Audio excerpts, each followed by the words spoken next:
Positive and expiratory pressure to inflate the FRC कमी होतं.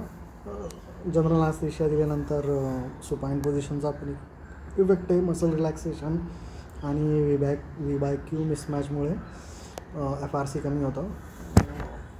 पीप दिला की FRC वाढतो. VBAQ त्याच्यामुळे मग रिक्रुटमेंट होतं, त्याच्यामुळे हे VBAQ चांगला होतो. तर स्पॉन्टेनियसमध्ये इन्स्पिरेशनमध्ये अल्व्हेओलर प्रेशर निगेटिव्ह असतं, इथे 0 आहे. एअरवे प्रेशर वाढतं, इथे एअरवे प्रेशर निगेटिव्ह आहे.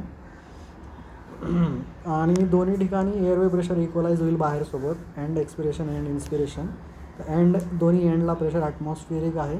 मग इथे पॉझिटिव्ह होईल. इकडे एक्सपिरेशनला इथे +5 इथे +20 आहे.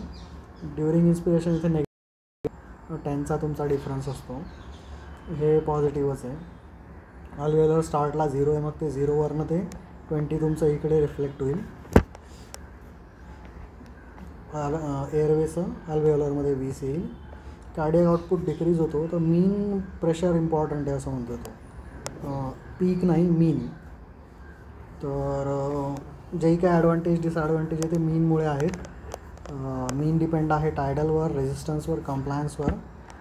मीनच्या प्रोपोर्शनल आहे तुझा इंट्राथोरॅसिक प्रेशर, त्याच्यामुळे इन्व्हर्सली प्रोपोर्शनल आहे ब्लड फ्लो.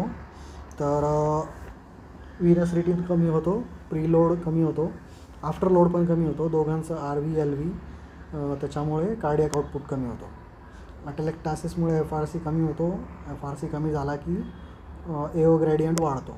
FRC वाढला, AO ग्रेडियंट कमी होतो. टायडल व्हॉल्यूम पण वाढतो FRC सोबत.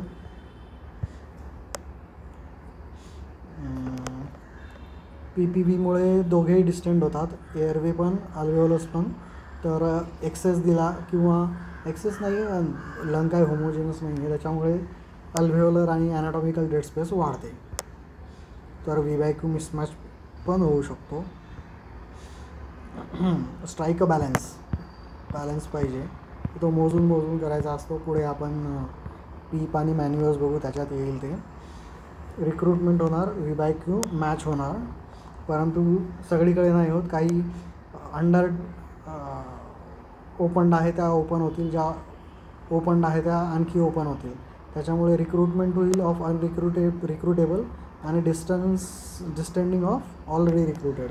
त्याच्यामुळे तो ऑप्टिमम पीक ठरवावा लागतो. कार्डियक फिलिंग कमी होणार, कार्डियक फिलिंग कमी झालं, कार्डियक आउटपुट कमी होणार, डिलेवरी कमी होणार. दोन्ही हे सिरीजमध्ये आहेत. काय म्हणतात, पल्मोनरी आणि सिस्टेमिक. तर पल्मोनरीचं कमी झालं की मग सिस्टेमिक पण कमी होतं. स्ट्रोक व्हॉल्यूम कमी झाला, कार्डियक आउटपुट कमी झाला, डिलेवरी कमी झाली.